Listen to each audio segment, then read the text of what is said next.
Welcome to Niggas Eatin, a tastefully offensive podcast with your hosts Rory and Temi. Hey. Hey, Rory. What you eating? I had a breakfast taco on corn tortilla. It was blessed and beautiful. What was in it? Egg, pepper, avocado. That wasn't right, but you know, when country boys make do. Yeah, I saw you trying to struggle city over there. It's like chipping away at rock. I put in some Saison, some vegetable shit. Looked like you were about to do Salt Bay. Oh no, he's like a fascist from Turkey. No, like, kidding. yeah, he's like right wing, Turkish right wing. Yeah. What'd you have? I had deluxe tuna melt. Now, when you say deluxe, I mean I just made a lot of tuna melt. Oh, it was There's big. no fries or anything. Okay. Yeah, there wasn't. I was thinking like maybe pickle. gourmet or some shit, Like but that's pickle. gourmet, and we know that's not your forte. Ooh, starting off early today, huh? We are. We have a lot of energy today, huh? Yeah. So what's on the menu? Well, for an appetizer, we have Information Itis, which I'm clearly feeling right now. Are you feeling that tuna itis? Nah, man, that's past. Uh-huh. That's good and gone. In fact, I could go for another one right now. No, but appetizer is all the fucking shit, all the shit that's going on right now. Cool. Yeah. Main course is? Main course, we're talking about a documentary film called Hypernormalization, and we're going over an article called. We're going over the Frankfurt School. Yeah, the Frankfurt School. An article that Temi read by Adorno, which was the culture industry revised. Which is very revisited. interesting, yeah. And then what's for dessert? For dessert, the Turning Point USA, founded by Charlie Kirk, the Kent State University chapter had a diaper controversy for one of their rallies, and yeah. Were they eating Doritos Locos Tacos or something? They're just conservatives and they don't know how to stunt. Okay, well, they have no imagination. Stunning is not in their forte. No, it's not. Yeah. Great. So, cool. Appetizer. Yeah, let's get into this. I mean, What is Information Itis? Information Itis is just an overload, and did you coin that term? I did. So. Okay. Speak it. So I coined the term Information Itis. Thank you, Rory. I appreciate that. I really do. Get your jish. Information itis is when you've consumed too much media, social media, TV, print, if you still read anything, and you just kind of get overloaded with what you're seeing, where it becomes this just gruel, just really, And it's the itis because you are fatigued. Extremely fatigued. Yeah. Mentally, physically, emotionally, what? Oh no, all of it. Yeah. Definitely mentally. Like I feel like when you get full, like think Thanksgiving dinner. Except tryptophan. The tryptophan is really hitting right now because over the past year since Donald Trump's been in office, there's always been some new controversy every week. Every 3 days. Every 3 days, sure. So by the time we hit 6 months in, everybody kind of would tune out to things, and only bigger things became an issue. So like Donald Trump Jr.'s emails wasn't the biggest thing. It was a big deal, but it wasn't that big. But when Trump, in response to the Charleston, Virginia, white supremacist rally, and the driver who ran over those people, the fact that he couldn't even call out white supremacists by name. He said, there's both sides have good and bad people. So like, and then when he was throwing, toilet paper in Puerto Rico is where we, would call him out on his shit. But in the past 2 weeks, since we missed an episode last week, I mean, so much stuff has happened, but it all feels like it's truncated and just, I'm tired. I actually just want to tune it out, which isn't really the best place you want to be in. I mean, just a quick rundown, from most recent, obviously the Parkland, Florida shooting, where, 17 students, teenagers, and I think 15 or 14 students and 3 adults were, murdered. And I didn't go to Stoneman Douglas, but when I was in debate in high school, I had like 3 or 4 tournaments at Stoneman Douglas, so like I know the school. Right, so that's like close to you, it's 45, 50 minutes away. Yeah. That's why. Like, so for the fact that, this happened again, and when it happened, people referenced the Las Vegas shooter, and I was actually surprised where I said, oh, the Las Vegas shooter happened. Yeah. And that was less than 6 months ago. Right. You have the Black Panther movie where it seemed like everybody and their grandmama, dressed to the nines. Hey, auntie. Dressed to the nines and brought a plate of food to the movie theater to support this film. And, now it's the 5th highest grossing movie of all time. And, more updates in the FBI investigation, the special investigation Robin Mueller is doing. I didn't even hear about that. He just indicted 13 Russians in of obstruction of justice. Obstruction of justice and interfering with the 2016 election. Oh, not only do I have the itis, but my tongue is falling asleep. And within that investigation, just last Friday, Rick Gates, he was a former Trump campaign advisor. He flipped and he pleaded guilty to financial fraud involving Ukrainian money laundering and lying to the investigators on behalf or in relationship to Paul Manafort, also on Trump's team. Wow. So, like Rick Gates flipped. He's gonna, he's gonna tattletale on Manafort, and Manafort's gonna flip. And he's going to say whatever he can about Trump, and Trump's lawyers are going to try and murder Manafort. That's not even the end of it. The House Intelligence Committee, the Republican representative Devin Nunes, he released a memo on behalf of the special committee in the House investigation involving Trump, and he essentially said that the FBI and the Department of Justice were biased against Trump, and they accused the FBI of abuse of power in the relationship to their distrust of Trump, and that they used this Steele dossier, the famous dossier by the British spy operative that was hired by a team that worked with Hillary Rodham Clinton during the election, to acquire information about Trump, and that's the whole issue with the P tape and sleeping in Obama's bed in Russia. So Nunes and the Republicans, they claim in their memo that the FBI used the Steele dossier, and they claim that it has, like non-relevant information regarding Trump, and that because they used that to get their warrant, all of that information should be thrown out of the investigation against Trump.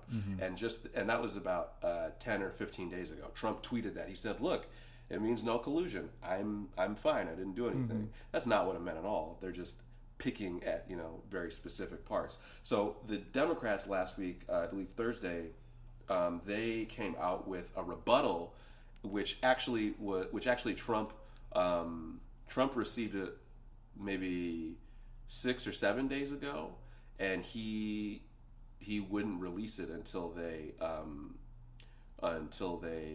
revoked some material inside the memo. But essentially, their memo just said that the FBI investigation started 7 weeks before the release of the Steele dossier. So the case that the Republicans had that they used the memo to, in their bias, is not true.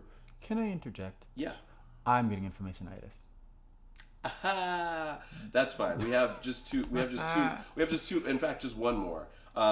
Two more. Don't forget the other Trump sex scandal. So not Stormy Daniels, but a woman named Karen McDougal, who was a Playboy model. She was paid $150,000 in hush money, and that she was paid by the National Enquirer, which Trump told them to pay her So they wouldn't post her story about their affair. I think right before and right after, it was like a 9-month affair between when he got married to Melania.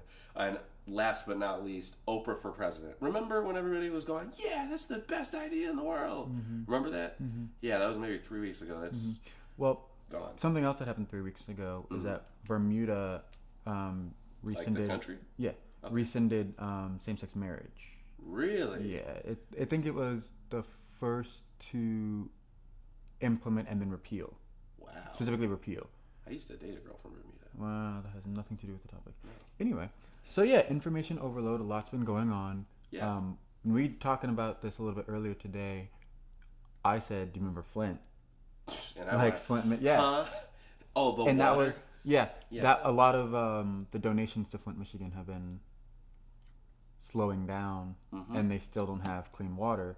And I made the point about, because I'm following the Stoneman Douglas kids closely, that's going to fall off pretty hard soon in the coming months, but then there's going to be another school shooting by high schoolers, at a high school I should say, and then it's going to resurface again, and it's like this wave of, you have to know this now and immediately in the 24-hour news cycle. We're just going to run this into the ground for a week or 3 days or however long whatever the scandal is, how big the scandal is or whatever. And then everybody just forgets about it because something else comes in. Yeah.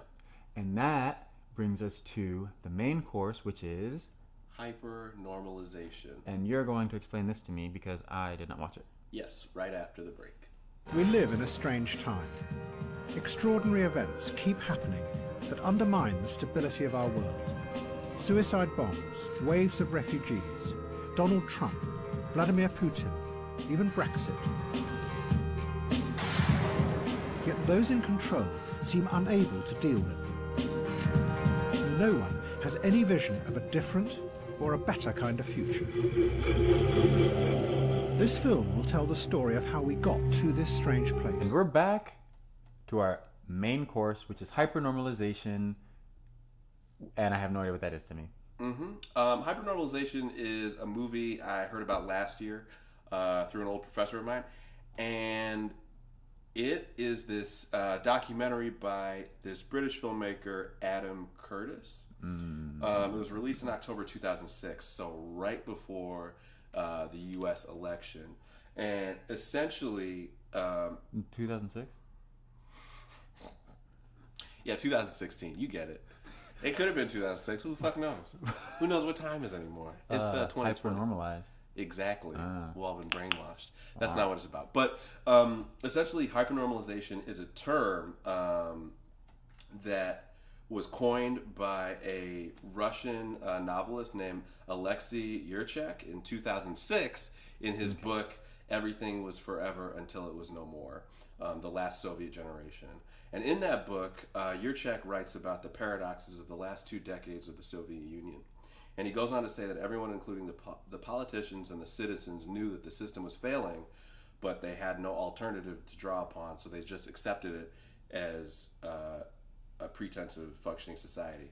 So over time, this delusion, of a working, Soviet Union became a self-fulfilling prophecy, and the fakeness was accepted by everyone as the real, and that's where he came up with hypernormalization.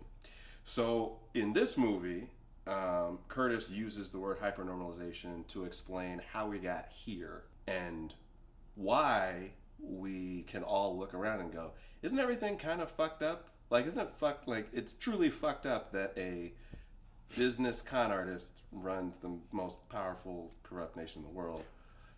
Dog whistling at racists. Anyway, so this movie, it's like 2.5 hours, and it tries to chart the rise and implementation by corporations of managing reality. In this movie, Curtis charts, how he got to this really fucked up place where school shooters can go in and kill a bunch of students and no measure, of gun control gets put up in Congress, where people are scared of migrants who are fleeing for their lives and claim that they're terrorists, where because they're fleeing for their lives because the United States probably fucked up their country at some point in time. Because they definitely fucked up their country, right? And yet the story we hear France or Spain too. Is we don't know why they're coming here. They just want to steal our... They love freedom. They want to steal our jobs. Right. Yeah, they want to come it's like, here. no, it's because somebody fucked up their country. Who was that somebody? So it's the fact that we can all look around and go, things are kind of fucked up, but then we go back into our phone and say,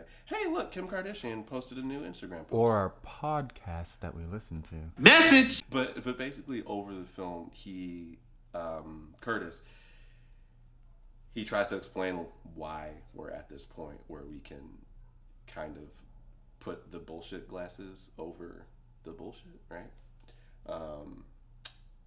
And it kind of started in the 70s when New York City went into a financial crisis, and that's where the rise of this idea that financial systems could they could run society, and that it was in relation with the rise of big computer banks that corporations use, specifically banks and other corporate offices. Yeah. Meanwhile, and this works in tandem with the failing policies of former U.S. Secretary of State Henry Kissinger. He was specifically pivotal in trying to and ultimately failing to bring peace in the Middle East to solve the Arab-Israeli... Jesus Christ. Kissinger is one of the most disgusting human beings, like especially what he did with Vietnam. He was not trying to solve shit.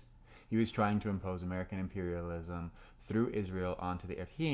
Henry Kissinger does not know the term peace. Peace will be known to the world when that man is dead and the flames of hell are eating him. He's still not dead? He's not dead. God damn. Hillary Clinton was just like on the campaign last year, 2 years ago, like, oh my God, I love Henry Kissinger. I'm going to listen to him for my foreign policy. And it's like, no, bitch. Well, that's funny because the whole Gaddafi thing, full circle. Yeah.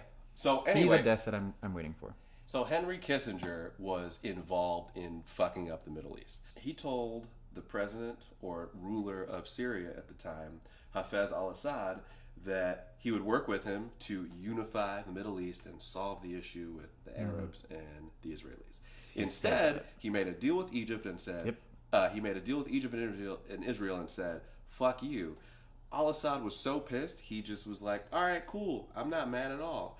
And then he said, yo, Iran, what's up? I fucking hate the U.S. Yeah, dog, me too. So the leader of Iran at the time was like, cool, I got these dudes that'll come over and they will work with you. And essentially, that was the inception of suicide bombing. So then with those two things happening in tandem, it was like, oh, cool, we can, on one end, in the West, we can control society with these computer banks and kind of maintaining, a level of peace. Whereas in the Middle East, in the desire to be more free and autonomous and independent, we're like, oh, well, to get the West out, we will fuck their shit up because we have people who will give their life to it.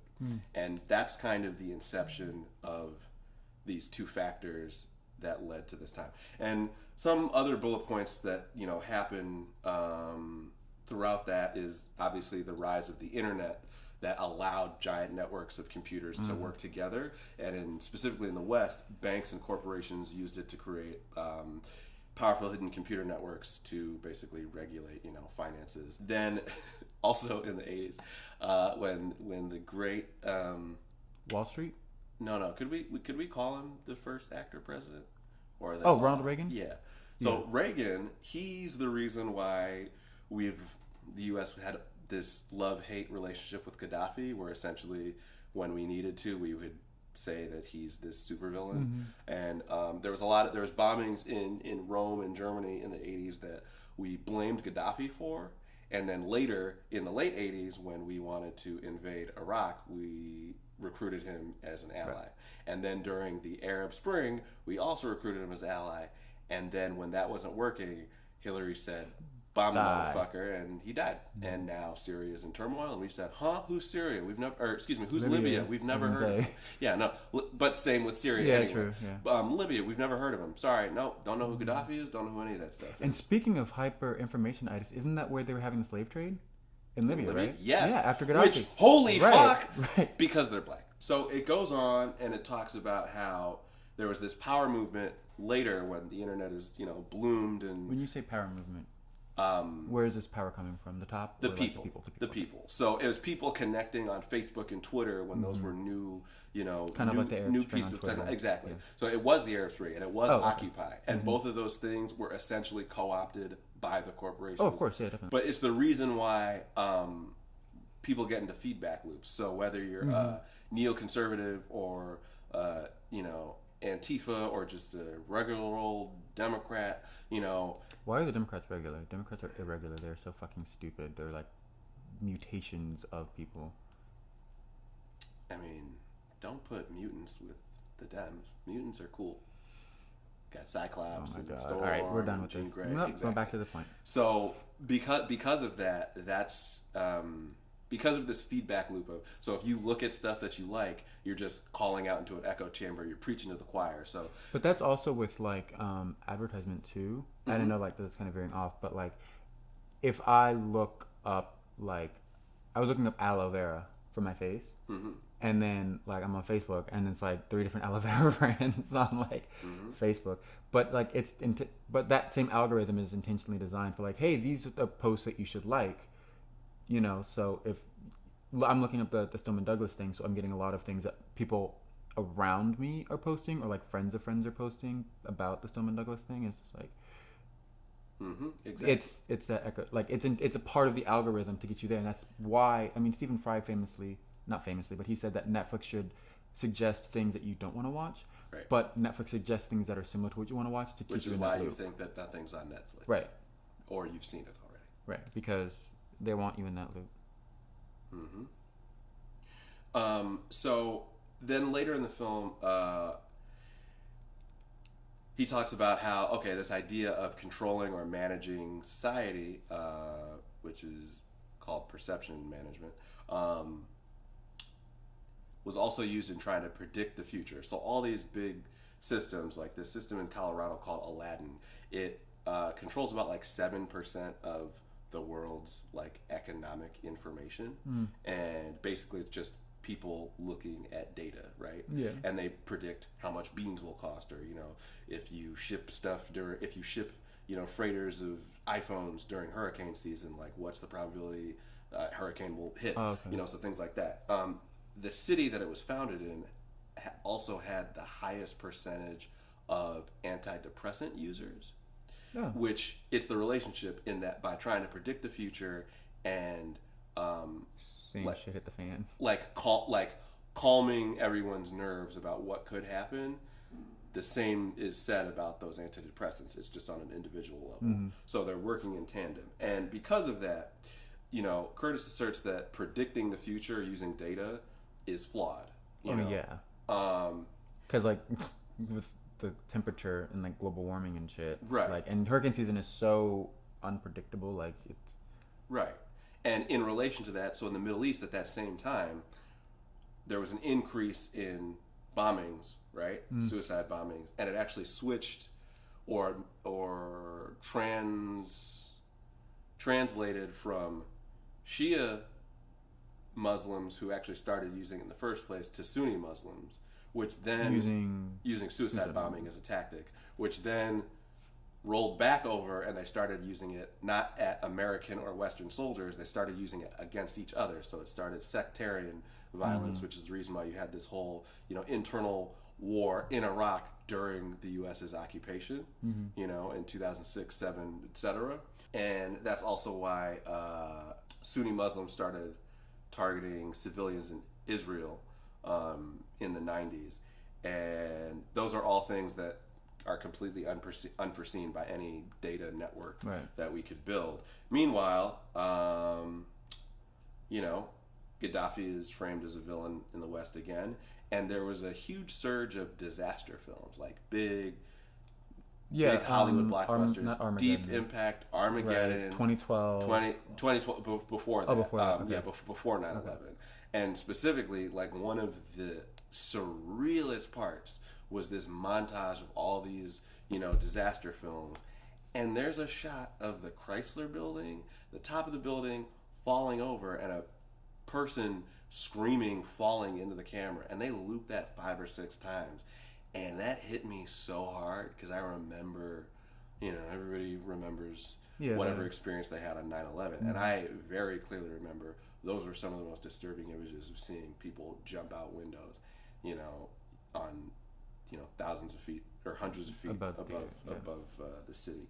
So all that to say, like, this idea that reality could be managed in the first place was already falling apart, and it only spirals more into this lunacy, as we get into this digital age where, the U.S. basically during the Iraq War, people retreated into cyberspace because we didn't know what to do. So social media algorithms started to exclusively show information that's pleasing to its user. Yeah. We're talking about that a little bit earlier. Right. And that's also the reason why attempts at social upheaval through social media worked in terms of galvanizing people to meet, but ultimately would just drive user traffic back over each other. So people who were thinking about the same things would do the same things. All the while, Russia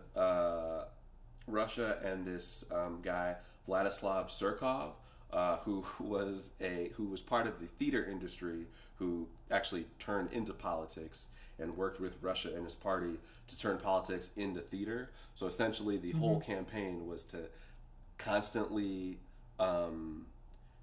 spread disinformation and opposing views, while also sharing that they were responsible for those different outlets. So one day they'd say, oh, these anti-Putin people are rallying here, and the next day they'd say, all these pro-Putin people are going to meet at this stadium and praise Putin. And then there's these this punk rock scene who just says fuck everything, and Surkov was saying, yeah, I funded all of these. So at that point, people say, I don't know what the fuck is going on, and as long as I can eat, I don't care. So that is where we get into this last presidential election, where you have somebody like Donald Trump, where from the jump everybody said he's a joke, he doesn't have the credibility, and then what did he do throughout the primary? He turned it into theater and cut down all those fucking cardboard motherfuckers from the Republican Party, and then just punched through Hillary's bullshit, and with a little or a lot of help from Russian bots and but an like insurgent campaign. The whole Russia thing, I'm like, I think it's overstated, and the gag would be that this is all part of hypernormalization, trying to control reality. But it's because there's some things that came out like after the so with Bernie, and specifically with Hillary Clinton, Clinton was like, oh, Bernie's racist because da da da da da, and so she was trying to galvanize the black vote, right? And then after the election, even though black people voted for her overwhelmingly, she's like, oh, I didn't win the election. Her and her team and the DNC were like, oh, Russia was trying to influence the black vote to vote against Hillary Clinton, or at the very least be apathetic to voting for either of them.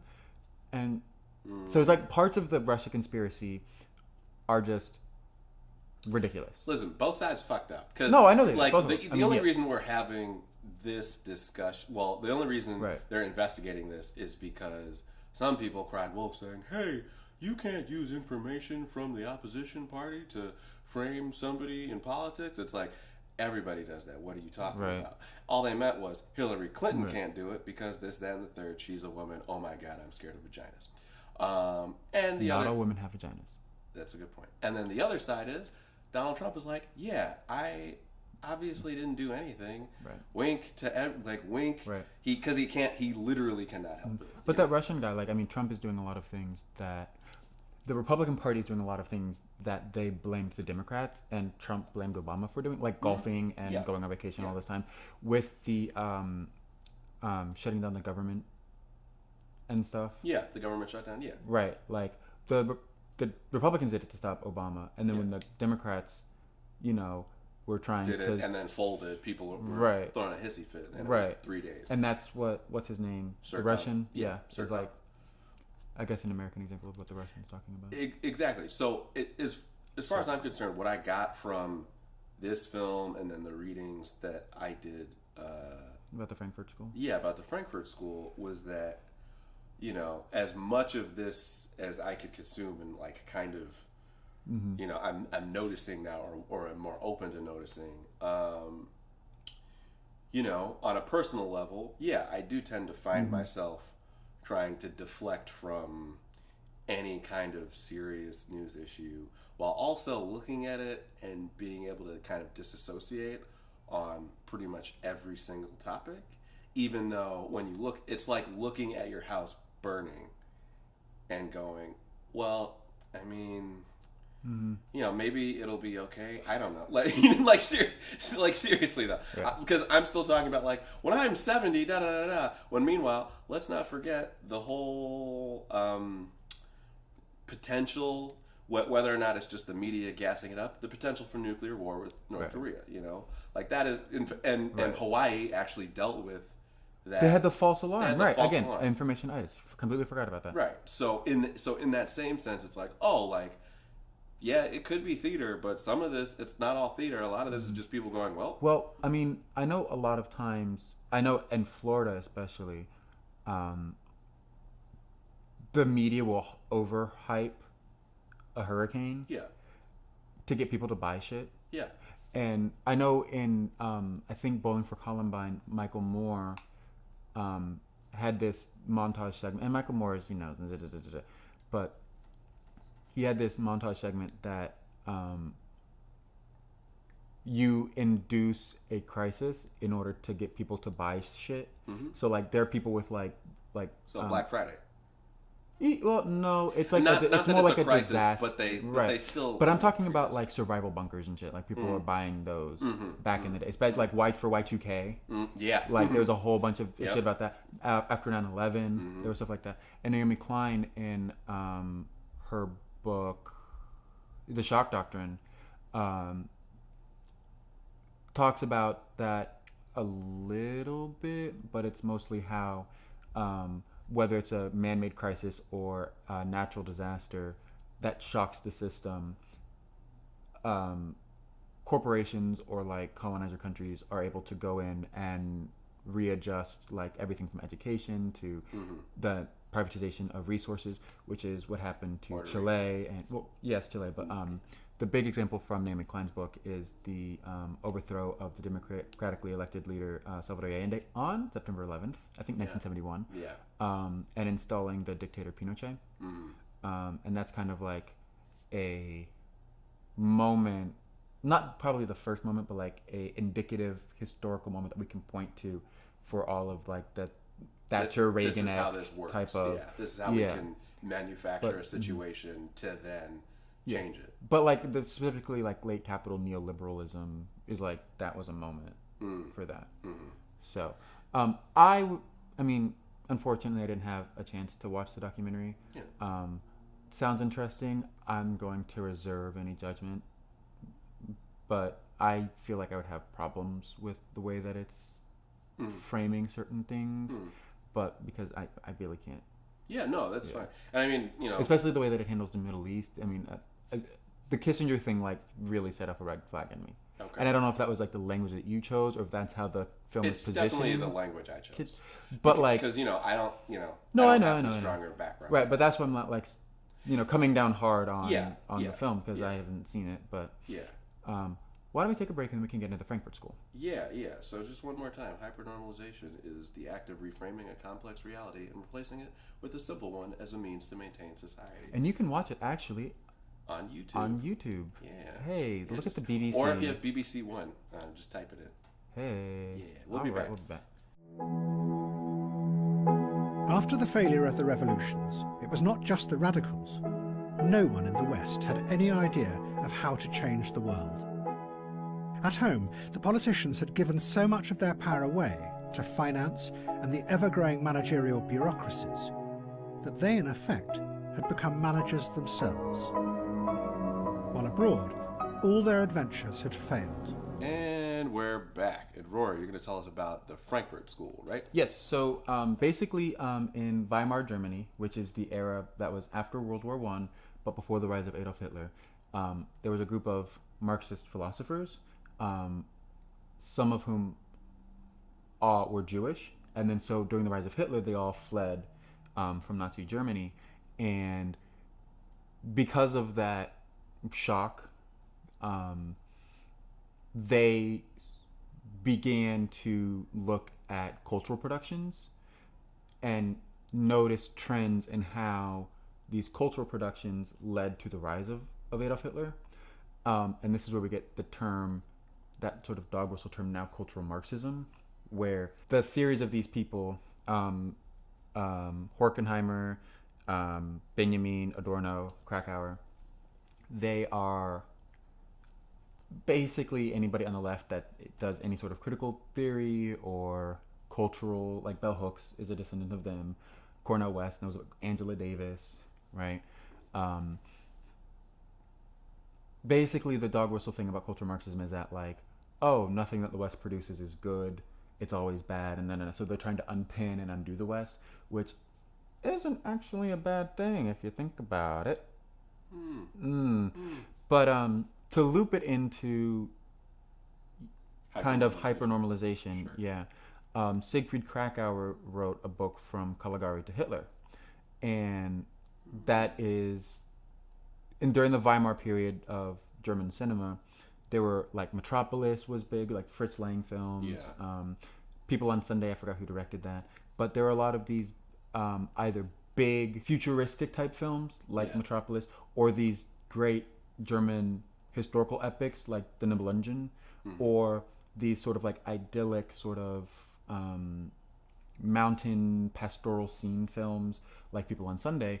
And they all sort of, because not that these directors or not that these films are fascist and were paving the way to Hitler, it's just the reading of these films where you're in a fractured city, right? In Metropolis, like, everything is going to chaos, everything is going to shit. What could easily happen, and this is why Metropolis is a very liberal film, is that all the worker has to do is recognize the boss and the capitalist, and all the capitalist has to do is recognize the worker, and everything will be fine and dandy. But because there's that schism, shit is hitting the fan, right? Look at how chaotic that film is compared to, like, some of the pastoral German films like People on Sunday, where everybody's having fun and it's traditional family values and all of it, right?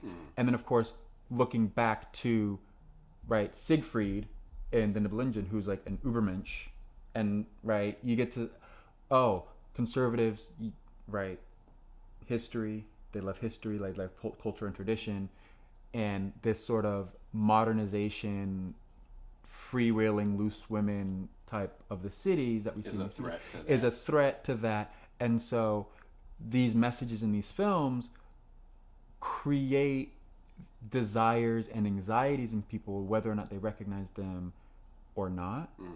And it's playing off of people's willingness to turn off their critical thinking when they watch a film. And again, looping back to my thing about media literacy, everything in a film is constructed, and it's found in episode 6 when we reviewed Black Panther. Go check that out. But it's on YouTube. Right, and even like the news. I mean, this is jumping forward and getting away from cultural theory. But anytime you see anything that was filmed, it's edited, it's complete, and it's designed to get you to think a certain way, and that certain way, and or to at least suspend your disbelief. And to stay in that's that they created. Yeah, but that's not the point that I'm trying to like I said, it might not have been the intention for, you know, Murnau or Pabst or Lang to do that, because a lot of them were Jewish and a lot of them fled, right, to America to continue their careers after the rise of Hitler, during the rise of Hitler. But the whole collective sort of message that was being produced was not necessarily fascist, but could pave the way for people to accept fascism. Because that the fascist line wasn't necessarily that, but they were using, look at how great Germany used to be, right? With modernization and all of this, we were super cucked during World War I. We need to go back to our traditional values, and right. So, yeah, that's From Caligari to Hitler with Krakauer, is like looking at these the Weimar films and how they sort of paved the way to Hitler. And Right. I mean, everybody. It's like whoever's theory it is that like you're always like 2 degrees away from like mentioning Hitler, and it gets old and boring. Okay. But like these are actual people who like fled Nazi Germany, and they were using German cinema to see how like it. Right. Led how to it led the right. how it led the way. That's really so, interesting. Actually. Yeah, Adorno has the culture industry. Benjamin has the age of mechanical. Nope. The work of art in the age of mechanical reproduction. And I'm not very familiar with Horkheimer, but we can segue into the culture industry because I know that. I mean, you had the culture industry revisited, so we can get into that now before I get into the last thing I want to say. Yeah, well, with Adorno and the cultural industry reconsidered, it was really interesting because I had never heard of that term before, but he kind of goes to set up what it is, which it's the products which are tailored for consumption by masses. So it's like the things we consume, and they're created to be consumed by the masses. So it like negates the point of, you don't need to think about it as high or low art or anything, and it's definitely not supposed to be art. Right. It might be unintentionally be thought of as artistic, or Black Panther. Or like questioning how society runs or whatever, to those lofty things that art tries to do, but in reality it's only meant to perpetuate itself and continue to produce more. And in this day and age, like, the internet is the central sector for culture. But in the 20th century it was filmed. In the 20th century it was filmed because it was the newest, But not necessarily the newest. It was the most widely disseminated universally. So like even like international newspapers like the New York Times, right? People were still illiterate, but a film you can watch and you can understand what's going on and still receive those messages. And so that's and this is looping back into Benjamin in the work of art in the age of mechanical reproduction, where the Mona Lisa is just one Mona Lisa, and so it has value because you can only go to the Louvre to see the Mona Lisa, and everybody has these bills of passage and authenticity reports. But a film, it doesn't matter if you watch a film film doesn't have Benjamin calls it aura.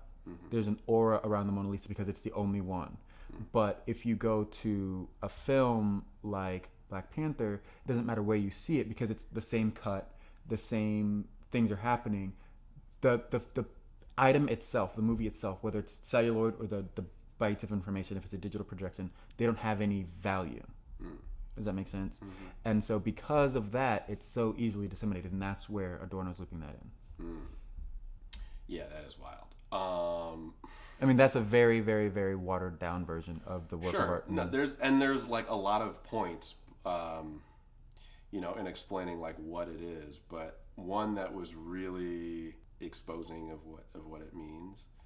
The more dehumanized its methods of operation and content, the more diligently and successfully the culture industry propagates supposedly great personalities and operates with heartthrobs. And I was talking about kind of like the star system, in the film industry. So it's like, as long as people look to a star or something as meaningful, and the less meaningful it actually is, the more people will gravitate towards it and pay for it and like invest in it. And as a product, that's like what they want. Right, and that's exactly. I mean, like, because Hollywood, it used to be like old Hollywood was absolutely disgusting when it was like this person would be X actor and X actress, and it was always heterosexual couplings were always dating, and they would like be paid or not. Back when they were contracted, that was part of the contract to do this, but they would have to go to these restaurants to be seen, to cause buzz, and then their breakups would be foreplanned, and all just to keep people excited about all of, and that's the culture industry. Yeah. And that's Entertainment Tonight, that's Access Hollywood, Access National Hollywood. Enquirer. Right, that's all of that is just, Brad and Angel, I mean, they did actually break up, but like, 2 days into their relationship, they're like, "Oh my God, trouble in paradise," and it's like, huh? Right. Meanwhile, we're just making this up. Right. Beyonce, she's literally the culture industry embodied. But you know what? We love her. We love Beyonce. Mm-hmm. And it shouldn't fall to a black woman. I rescind that statement. It should not fall to a black woman to be the embodiment of something so Beyonce evil. is Beyonce. That's what she is. She's God. So he actually goes on later to actually to call out what the intellectuals do with the culture industry. Right. Which is that, like, basically they gas it up and they all in the name of saying that it helps the masses and the people to, like, you know, have a little comfort and to feel normal and to feel like united in something. And this is what happened, I'm sorry, but in Hollywood or in the Americas during the 1930s, during the Great Depression, was that there was an uptick in very expensive films. A lot of them were musicals. Who's the dancing one? Fred Astaire and Ginger Rogers. Oh. Like those, where you're watching these people have a great time in these ornate penthouse apartments and these mansions, and they're dancing around in these, you know, lavish whoever clothes, the and it's swaps, big swooping camera movements and expensive. Meanwhile, the people in the audience are waiting in bread lines. Yeah. Right. Yeah. And so it doesn't help the people. I'm agreeing with Adorno in that it doesn't help the people, because what it was a distraction from the realities, because sometimes you don't want to face the reality that the fact that you're fucking poor and it's not your fault, and you're intentionally designed to be poor, to be impoverished, so that some rich fuck like Fred Astaire can, you know, have 7 cars. Meanwhile, you can't afford bread. So he points out that, like, intellectuals who essentially, you know, are for this, you know, for this culture industry are just gassing up and don't know what the fuck they're talking about. Right. And he also points out the damage it's actually doing, that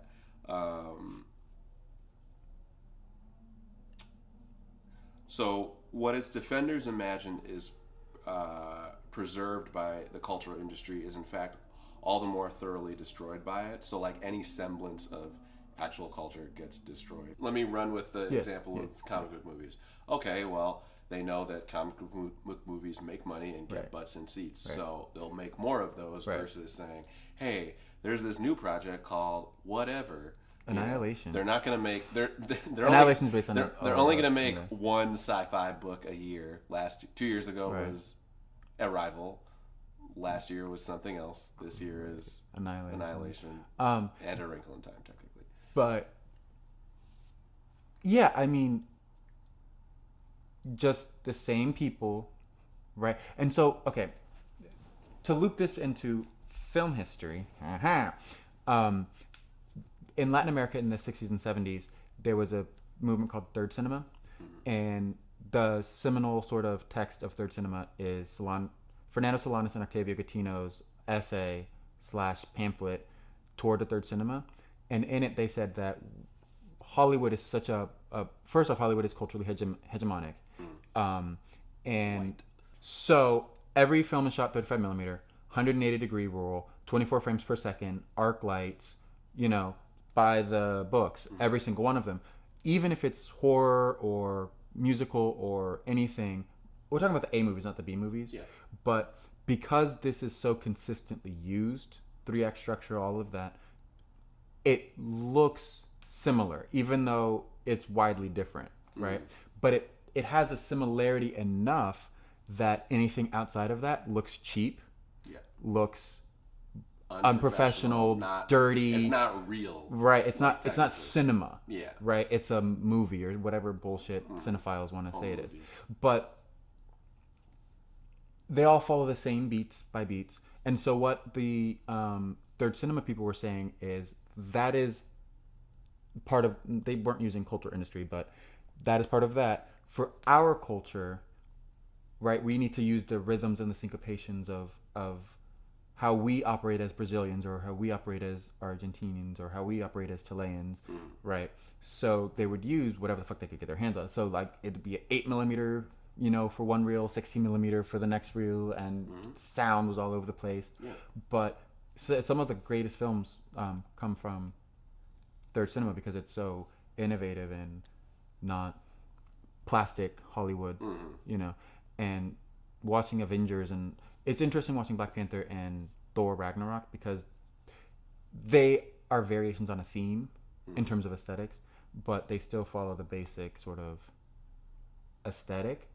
But some of those ones that are directed by, like, I don't know who the fuck, like, always, like, the lateral just say movement. Captain America 1 and Thor 1 and 2. Well, like, the lateral movements, the dolly, like, everything is moving, and it's the same movements, and it's just boring, and there's no staging, everybody just sitting around, and it's talking heads, and then when it's an action scene, it's like Transformers, and what the fuck's going on. And, sure. But that's intentionally designed. Right. So, in conclusion of... Adorno. Yeah, Adorno. This is what hit me, which I think is good and actually kind of loops back with hypernormalization. The total effect of the culture industry is one of anti-enlightenment, in which, as Horkheimer and I have noticed, Horkheimer, have noted, enlightenment that is the progressive technical domination of nature, becomes mass deception and is turned into a means for fettering consciousness. It impedes the development of autonomous, independent individuals who judge and decide consciously for themselves. These, however, would be the precondition for a democratic society, which needs adults who have come of age in order to sustain itself and develop. So essentially, it's saying, like, yeah, this shit is dumbing us down. It is. It's bad. And specifically, like, I'm thinking about when he said adults, like, and I think we've talked about this before in terms of, like, the recycling of comic book movies. Yeah. And I think, like, stuff like Harry Potter and shit keeps coming out, where we are, especially males, because, like, there's no, like, in terms of gendered, there's no, like, Barbie movie coming out, you know, consistently, or like Bratz movie or My Little Pony movie on, like, wide scale, massive budgets with movie stars. But you see the comic book movies, which are geared towards men now, because of, you know, Oscar So White and gender bias in Hollywood. We're starting to see Wonder Woman and Black Panther and stuff like that, but still very hyper masculine things. And it's keeping people dumb because it's allowing them to sit in their childhood. And the same thing with Star Wars. It's like, we're going to keep reminding you of your childhood so you don't grow.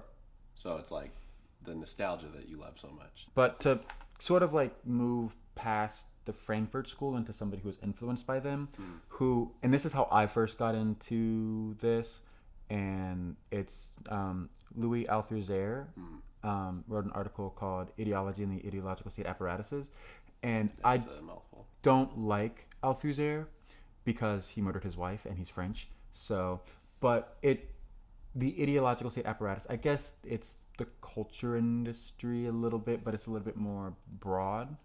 But the language that he was using in terms of naming things, I really resonated with. But he talks about, right, so he's talking about structure and superstructure, right? As the structure is a basic economic base. The state apparatus, right? The state, and this is why when you tell a libertarian that capitalism can't exist without a state, they fucking lose their minds, because the state is regulated by the government. It's so hyper centralized, right? Which is what they fear about, like, the socialist dictator. Only it might not be a Stalin or whoever. It's the government. It's the administration. It's the police. It's the armed forces. The police being a part of the armed forces and stuff like that. So that Althusser calls the repressive state apparatus. Hyper centralized. It's public, right? The government is public. Police are public servants. All of this. It's very singular and centralized, and that's very important. The ideological state apparatuses, right? There's one state repressive state apparatus. One. There's multiple ideological state apparatuses, which tend to be more private, decentralized, but they're unified in, again, the superstructure is sort of selling us the idea that the basic economic structure, even if it's shitty, is the right thing to do, right? So these are family values, church, some schools, because school's public and it's but so, like, depending upon it can be defined as that. The entertainment industry and the communications industry in terms of, like, radio, news, print, and stuff like that. And all of these things are colluding with one another. So we know, as we talked in episode 6 about Black Panther, how the repressive state apparatus with the CIA is going over to the ideological state apparatus, Hollywood, and saying, CIA, we want pro-American. Right. So, like, it's not that you need both, right? And I used the Fananian example of how the state apparatus and the ideological apparatus work together. In Fanon's Wretched of the Earth, he's talking about how the newspapers, how photojournalists in Algeria were making it look like and writing the Algerians with the same language as like beasts, animals, right? But the repressive state apparatus is like shutting off their water, right? And so they smell like animals. The repressive state apparatus is putting up fences around their areas and like sequestering them, right? Like you would put an animal, like, oh my God, look, they're so dirty. And they're violent because it's 100 people living in, right? You're closing them in and you're pitting them, right? Against their will. Exactly. And so when they lash out and they, attack a French civilian or a French soldier, then they because we have been dehumanizing them physically, and because we've been selling you this idea that they are beneath us and animalistic, then we can destroy them, and nobody would think twice about it. And so, like, in a modern version of this would be like the Israeli occupation of Palestine, because you see a lot of the same techniques in terms of sequestering, in terms of the dehumanizing language. And recently, talk about Information Itis. I think this was late last year, early this year. A 17-year-old Palestinian girl, Ahed Tamimi. There were Israeli soldiers encroaching on her property, on her family's property, and so she slapped one in the face, and she's been arrested. And now 10 of her other family members are being arrested as well. And in terms of Israeli court systems, I think their legal age is around the same as our legal age, but an Israeli 14-year-old committing a crime is tried in juvenile court. A Palestinian 14-year-old kid committing the same crime is tried in adult military court. Military court? Yeah, I believe it is military court. But so it's that same, like, again, variations on a theme. Like, this was happening in Algeria, it's now happening in Palestine, where the state repressive apparatus and the ideological apparatus, whether that's, again, the news, religion, all of that, are working together to sell us the idea that the French need to be in Algeria and have a right to be in Algeria, that Israel has a right to take over Palestinian territories, when some of these families have been living in these homes since before Israel was a state. Right. And now all of a sudden they're bulldozed down, or they're kicked out of their house, or, So that's a very, very watered down version of Althusser and the ideological state apparatus. But the one criticism that I have about the Frankfurt School and some of their descendants is that they're very pessimistic. Like Adorno, everything is fascist to Adorno. Okay. That's an oversimplification, but like essentially, if you like listen to music, you're like jazz is fascist. Okay. Right. No. So some of it's a bit much. Yeah. But the one thing that is always like scary that Althusser said was that, like, as soon as you think you're outside of the bounds of ideology, that is when you are the most ideologically interpolated, right? So interpolation is I can't remember who coined it, but he's using it in the sense of where you, and this goes into representation matters, you are being called of yourself. So like every time you hear the ding of your phone, you're being interpolated, because somebody's trying to, somebody's right. So that's like the modern easy way of interpolation. Is like, it's a very hard thing. It's a hard thing for me to explain. It's like you're being called. It's how you know that you yourself not exists, but like it's hard to explain. But the phone thing is something that like I understand, and that's how I usually describe it, where it's like because it's some way of acknowledge that you exist, and then that's how you know you exist. Okay, if that makes sense. Yeah. So that goes into ideology, because when you're identified as the self, that's a very capitalistic notion, where as opposed to like a community of people. But yeah, that's a very, very, very, very, very short crash course into the Frankfurt School, culture, industry, and ideology. Well, no, thank you for sharing. And I think, there's only so much we can do in an hour or whatever. But, right, especially since we're part of this now, too. Part of the culture industry. Well, yeah, I mean, so that's the ironic part. Yeah. I'm curious, the listeners that we have, what do you guys think? You should send us an email at ngseatin, EATIN. I'll put the link in the bio. We're going to take a quick break and come back with the dessert.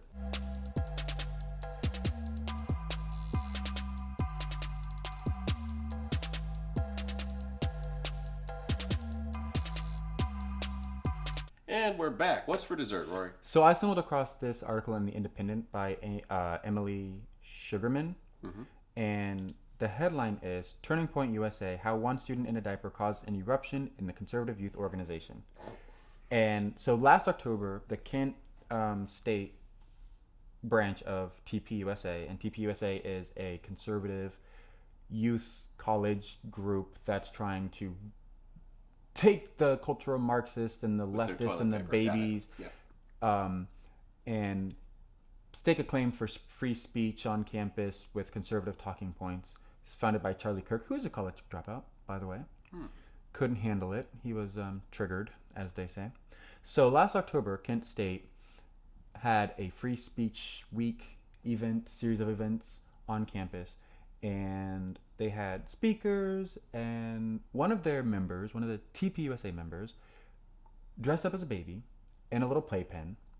And the point was, this is what a safe space looks like, because safe space is on campus, blah, blah, blah, blah, blah. And this is what you look like. You look like a baby. So it's supposed to be like it. Okay. Right. Yeah. But at the end of the day, it really didn't work, because everybody looked at that image and was just like, this is a grown-ass man in a fucking diaper. Yeah. He can't make his points, like, until he has to dress up as a fucking baby. Mm-hmm. Like, no, guys, it's supposed to be funny because this is what the liberals look to see because they're in a diaper. You're in a diaper. Which is ironic, because conservatives are just like, oh, stop being a snowflake, stop claiming that like black people being murdered by the police. Oh, please stop playing the victim. And that's what they're doing with like, oh my God, I can't say that I like, killing black people on campus without somebody punching me in the face. It's like, okay, sweetie. I mean, do you? But so the president of the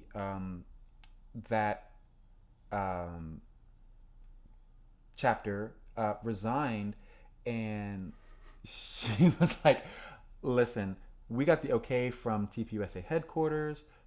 They thought it was funny up until the fact that it got turned around.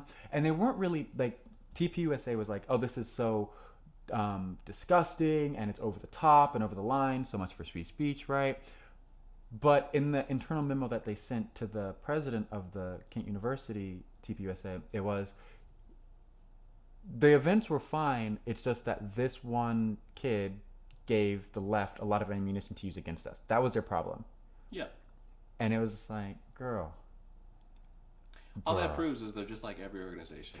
You lie and grit through your shit-eating teeth. Hyper-normalize shit. And say, oh, no, it's fine. We're good. In the background, be like, we got to axe this guy. This is fucked up. Right. I think it's funny, though, because conservatives aren't good at doing stunts. Yeah. And conservatives aren't good at comedy. No. Clint Eastwood. That is how you get people to... You pull a stunt, right? You tell a joke, and people will listen to you. Like Clint Eastwood. Yeah, at the 2012 RNC convention when he was talking to an empty chair, pretending like Obama was in it. He went on for like 15 minutes. But the thing was supposed to be that, and this is why they don't understand comedy, he was supposed to be talking to an empty chair because President Obama hasn't done anything as a president. But it looked like he was a crazy old man, get off of my lawn, talking to a goddamn empty chair. And so, thank you. It's like Batman Gran Torino. Yes. So it's just funny when conservatives try to do something like this because it's not funny. Right. It's just like, girl. Yeah. Guys need better recruitment than you can get those. No, they need to hire some writers. Mm-hmm. They need to get Seth Meyer on the payroll. Anyway, that's pretty cool. I guess it's not cool. It's embarrassing. Yeah, it's embarrassing. Secondhand embarrassing. Super, super embarrassing. Yeah, don't dress up in a diaper if you don't want to make a political point. Yeah, because that's really fucking stupid. I think that ends this episode. I know it was heavy, but I'm gonna put the link for the articles below and Hypernormalization, the film below. The love below. I think that's it. You can catch us next time for episode 8. Thanks for listening. Subscribe, share, like, all that good stuff. And you can find me on Instagram at itzebra11 and on Twitter at itzebra. You can find me on Twitter at rem_blues and on Instagram at remblues no_. And I got it right this time, unlike last episode, so kudos to me. All right, guys. We'll see you next time. Thanks for listening.